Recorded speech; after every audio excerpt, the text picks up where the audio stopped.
गुरुजी सादर प्रणाम।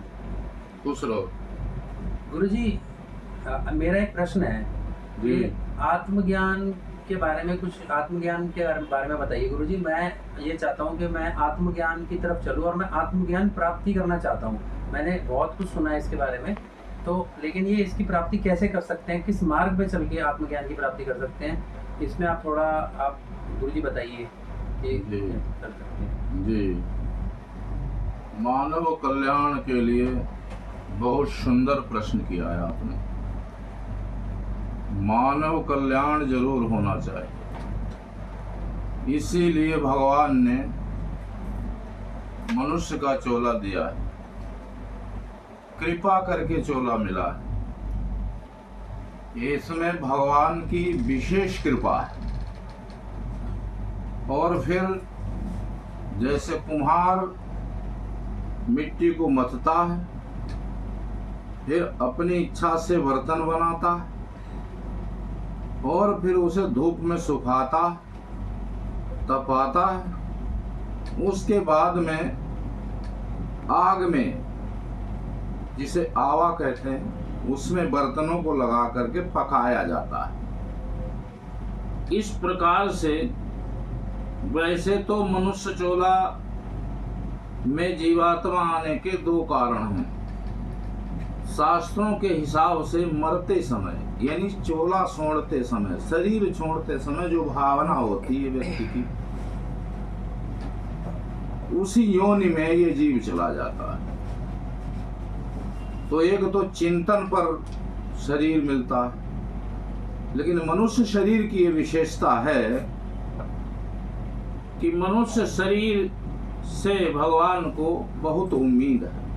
कवहु करी करुणा नर देहि, देत ईश बिनु हेतु सनेहि।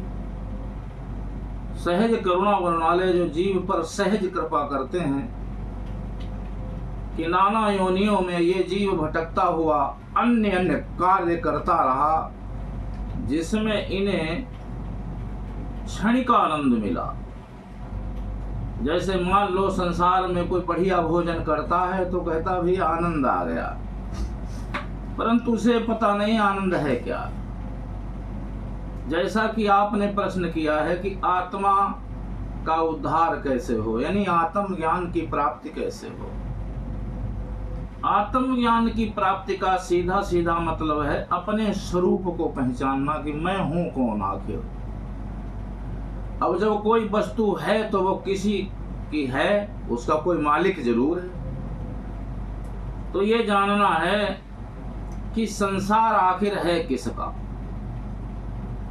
और यक्षुल का भगवान कौन है, जो supreme power, spiritual happiness power कौन है आखिर।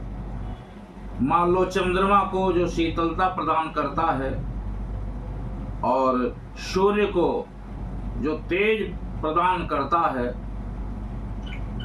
और सारे संसार के जीवों में हृदयस्थ जो अनुप्राणित हो रहा है, आखिर वो सत्ता है कौन। आखिर वो कौन है ऐसा जो पूरे संसार को प्रकाशित कर रहा है।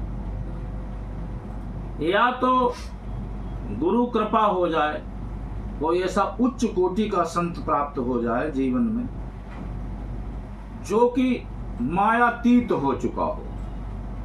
मायाधीन पुरुष चाहे कोई कैसा भेष बना ले, जिसकी कर्म के पीछे कोई इच्छाएं हैं, वो चाहे कितना बड़ा साम्राज्य जोड़ ले, वैभव जोड़ ले, शिष्य बना ले, सारे दिन यज्ञ ही करता रहे, धर्म पुण्य करता रहे, सदाचार भी करता रहे, कोई पापाचरण उससे नहीं हो रहा है। लेकिन हर कर्म का एक जो है ना, हर कर्म का एक फल है।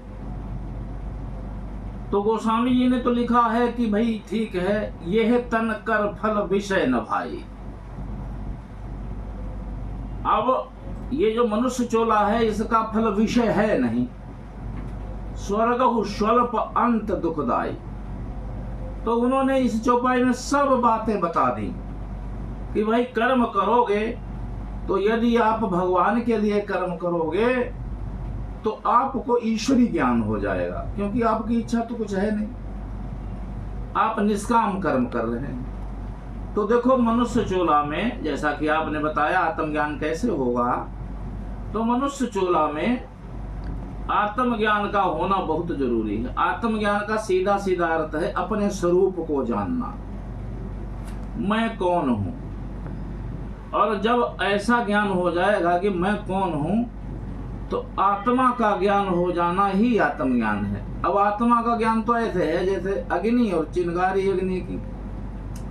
चिंगारी को यदि ज्ञान हो जाए कि मैं ही अग्नि हूं, जैसा कि वेदों में उल्लेख हुआ जीवो वै ब्रह्म। अब जीवो वै ब्रह्म तो कह दिया वेदों में, प्रायः वेदों में हर एक वेद के अनेक अनेक अर्थ हैं और उनको ज्ञानी जन ही समझ सकते हैं, आम जीव उसको समझने में असमर्थ है। इसलिए महापुरुषों ने वेदों की व्याख्या की। बहुत बहुत बड़े महापुरुषों ने, गोविंदाचार्य हैं, निम्बार्काचार्य हैं, माधवाचार्य हैं, रामानुजाचार्य हैं, और बड़े बड़े विद्वान हुए, शंकराचार्य हैं। अन्य विद्वानों ने, आचार्यों ने अपने अपने हिसाब से उसकी व्याख्या की। तो वो आम व्यक्ति नहीं समझ सकता। अब जैसे मान लो कह दिया गया जीवो ब्रह्म, तो अगर जीव ही ब्रह्म है तो वो भ्रांति में क्यों है, क्यों भटक रहा है, क्यों आ जा रहा है और क्यों कर्मों को भोग रहा है। तो जो व्यक्ति कर्मों को भोग रहा है और बंधा हुआ अपने को महसूस कर रहा है, तो उसके लिए ज्ञान की जरूरत है। वो महापुरुष जो है, जो आत्मा को जिसने जीत लिया। अब यहाँ प्रश्न यह उठता है कि आत्मा को जीतता कौन है?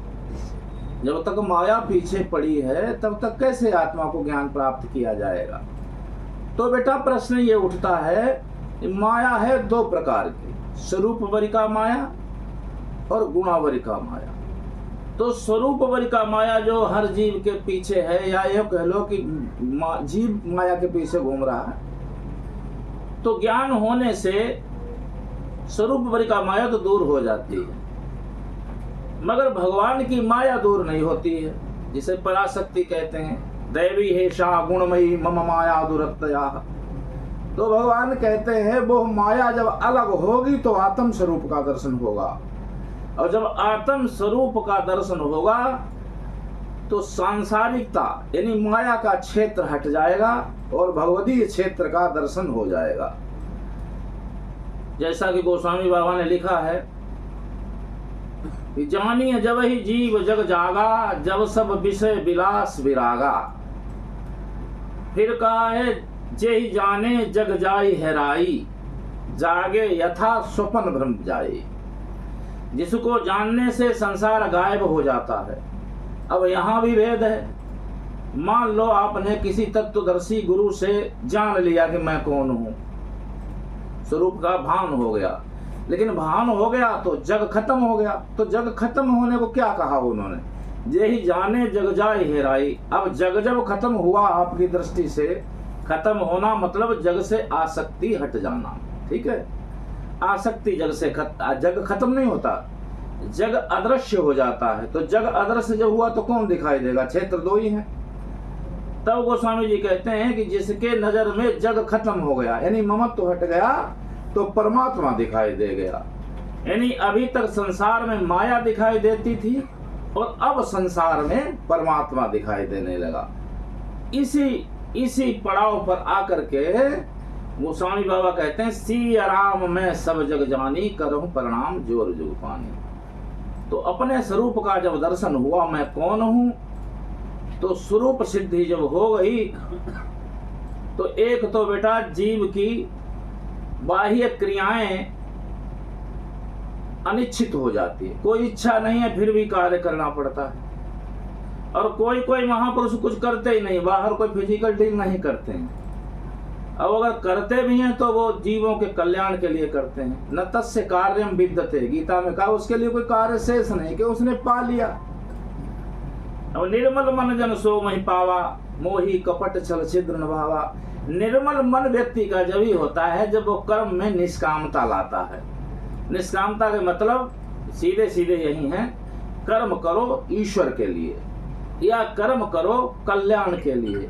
कर्म कोई कामना करके कर्म नहीं करना चाहिए, यदि आप कामना करके कर्म करते हैं तो कितना ही श्रेष्ठ कर्म हो वो तुम्हें ऊपर के कक्षाओं में ले जाएगा।